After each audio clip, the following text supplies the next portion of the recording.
बहुत धन्यवाद भाई सुनील साहब को अपने सारगर्भी संबोधन में समा बांध गए। हमारे बीच है पालीगंज प्रखंड से भाई राजेश कुमार, वो मंच पर आए और अपना संबोधन कम शब्दों में निपटाएं। इसमें समय ज्यादा खींच चुका और हमारे कई सारे वक्ता राज्य स्तर के भी हैं और विशिष्ट अतिथि और अन्य अतिथि भी हमारे बीच हैं, तो आप थोड़ा कम वक्त लीजिएगा। मंच पे उपस्थित हमारे गुरुजन एवं बहुत दूर से चल के आए हैं ब्रजवासी सर, महफिल में उपस्थित सभी गुरुजनों को मैं चरण स्पर्श करता हूं, क्योंकि मैं देख रहा हूं मैं सबसे इस महफिल में छोटा हूं, इसलिए मैं सबको चरण स्पर्श कर रहा हूं, क्योंकि आप लोग ही ने इस काबिल बनाया है कि आपके बीच में अपनी शब्दों को रख रहा हूं। और सबसे खूबसूरती ये बात है कि इस कार्यक्रम हम लोग के लिए जो कर रहे हैं उनको तहे दिल से धन्यवाद देना चाहते हैं, क्योंकि पिछले मैं 10 साल से शिक्षा के क्षेत्र में कार्य कर रहा हूं। मेरा गांव पालीगंज प्रखंड के छोटे से गांव समदा मेला पड़ता है, तो पिछले 10 साल से मैंने शिक्षा के क्षेत्र में वो प्रोग्राम कर रहा हूं। कितना कठिन होता है व्यवस्था करने में, तो मैं उन व्यवस्थापकों को बहुत बहुत धन्यवाद देना चाहता हूं कि इतना कठिन परिस्थिति में आपने ये मंच को सजाया और दूर दराज से हमारे जो भी शिक्षक के अधिकार के लिए जागृत किया, एक सम्मेलन रखा, इसके लिए मैं बहुत बहुत धन्यवाद देना चाहता हूं। विशेष बात है कि हमारी शिक्षिका महोदय भी यहाँ उपस्थित है, इनको भी तहे दिल से धन्यवाद देना चाहता हूं कि इस महफिल में आकर के चांद लगा दिए हैं।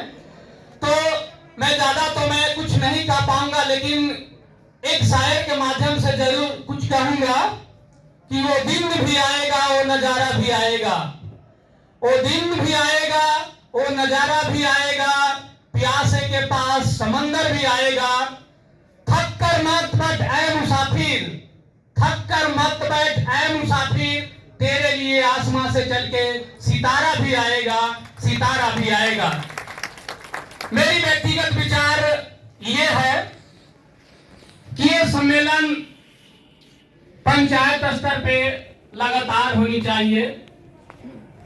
पंचायत स्तर पर अगर लगातार होता है तो हमारे जिले स्तर पर, प्रखंड स्तर पर और राज्य स्तरीय बहुत मजबूती से हो सकती है, एकजुटता बढ़ सकती है और इस एकजुटता में हम लोग को वे पूरी ताकत आ सकती है।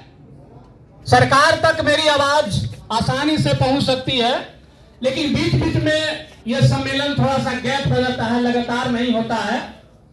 तो मैं कहना चाहता हूं एक कछुआ खरगोश की शायर के माध्यम से कि इस पार की नैया उस पार हो गई, बाजुओं में ताकत थी लेकिन पतवार हो गई। इस पार की नैया उस पार हो गई, बाजुओं में ताकत थी लेकिन पतवार हो गई। कछुआ यूं ही नहीं जीता रेस में, गति धीमी थी मगर लगातार हो गई, लगातार हो गई। तो मैं फिर से अपनी बारी को यही विराम देता हूं, लेकिन एकजुटता बरकरार रखिएगा। इस प्रोग्राम के संस्थापक से मेरी बार बार विनती होगा कि ये रेस को लगातार होनी चाहिए, लगातार होनी चाहिए। जय शिक्षा मन, जय शिक्षक एकजुटता। बहुत बहुत धन्यवाद भाई राजेश जी। आप इसी प्रकार से अपनी भूमिका समाज को संजोने में, बेहतर बनाने में करते रहें। किसी और प्रखंड के हमारे कोई साथी जो बोलना चाहते हैं, जहाँ छूट गया है तो सादर आमंत्रित हैं आप। कोई प्रखंड जो हमारा कहीं छोटा है, चाहे पालीगंज हो, संपतचक हो, पालीगंज से एक साथी अभी बोल रहे हैं, धनरुआ, दुलिन बाजार, फुलवारी, मनेर, बेलछी, पंडारक,